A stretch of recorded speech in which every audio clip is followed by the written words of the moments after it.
Hi అండి, అందరికీ నమస్తే. Welcome to our channel.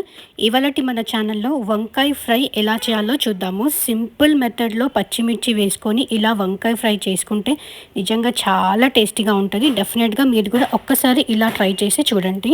ఇందుకోసం ముందుగా మనకి కావాల్సినన్ని వంకాయలు ఇలా పొడవుగా కట్ చేసుకొని సాల్ట్ వాటర్లో వేసుకొని పెట్టుకోవాలి. అంటే వాటర్లో కొంచెం సాల్ట్ వేసుకొని అందులో వేసుకొని పెట్టుకుందాం. ఇప్పుడు ప్రాసెస్లోకి వెళ్ళిపోతే ఒక ప్యాన్ తీసుకొని అందులో 1 టేబుల్ స్పూన్ ఆయిల్ వేసుకోవాలి.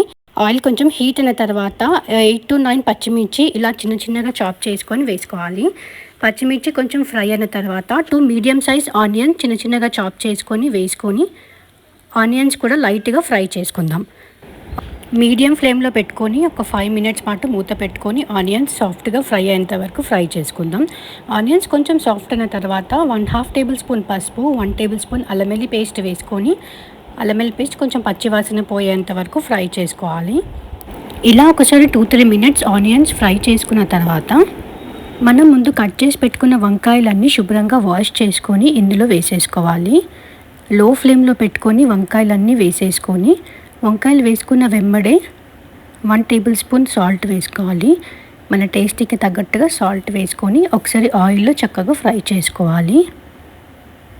వంకాయలన్నీ ఒక 2 మినిట్స్ ఇలా ఆయిల్లో ఫ్రై చేసుకున్న తర్వాత ఒక 5 మినిట్స్ పాటు మూత పెట్టి కుక్ చేసుకుందాం. ఒక 5 మినిట్స్ అయిన తర్వాత మూత తీసి 1 టమాటో చిన్న చిన్నగా చాప్ చేసుకొని వేసుకోవాలి.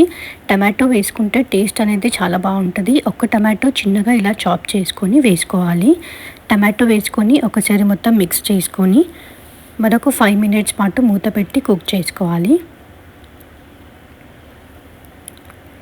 ఇలా ఒక 5 to 10 మినిట్స్ మీడియం టు లో ఫ్లేమ్లో అడ్జస్ట్ చేసుకుంటూ వంకాయ సాఫ్ట్గా కుక్ అయిన తర్వాత మన టేస్ట్కి తగ్గట్టుగా సాల్ట్ అడ్జస్ట్ చేసుకొని కొంచెం కొత్తిమీర వేసుకొని ఒక 2-3 మినిట్స్ మిక్స్ చేసుకొని సర్వ్ చేసుకుంటే సరిపోతుంది. ఇంతేనండి, సింపుల్ వంకాయ ఫ్రై రెడీ. రైస్లో, చపాతీలో, రసంలో, లైక్ పప్పుచారులో, టమాటో చారులో సైడ్ డిష్గా చాలా టేస్టీగా ఉంటుంది. అది డెఫినెట్గా మీరు కూడా ఒకసారి ట్రై చేసి మీకు ఎలా వచ్చిందో కామెంట్లో షేర్ చేసుకోండి. నా వీడియో నచ్చినట్టయితే లైక్ చేయండి. మరెన్నో ఇలాంటి వీడియోస్ కోసం నా ఛానల్ని సబ్స్క్రైబ్ చేసుకోండి. Thanks for watching. Thank you.